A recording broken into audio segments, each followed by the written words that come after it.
પરેશભાઈ Shiv fruit. હું ગોંડલ યાર્ડમાં 16 વર્ષથી આ જૂના માર્કેટ યાર્ડમાં પેઢી ધરાવું છું. ઉનાળામાં ખવાથી સૌથી વધારે કેસર કેરી આજ રોજ 30 થી 35 હજાર બોક્સની આવક હતી. સવારે કેરી 6 વાગ્યાથી ચાલુ થઈ 9 વાગે આ બધા બોક્સની નિકાલ થઈ ગયેલ હતો. મંદીનો માહોલ હતો. બજાર અંદાજે 400 થી 900 રૂપિયાના બજાર હતા.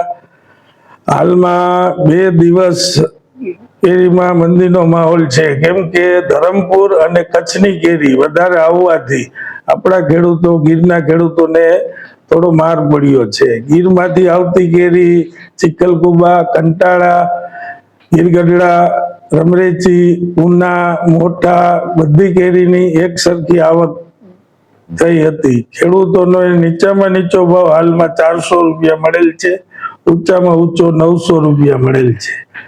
કેનિંગ વાળા પણ અત્યારે હાલમાં આવી ગયેલ છે, જેની ખરીદી 300 થી 400 રૂપિયાની છે.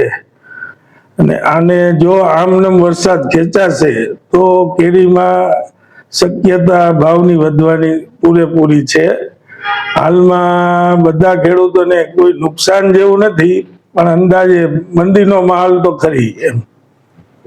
બરાબર.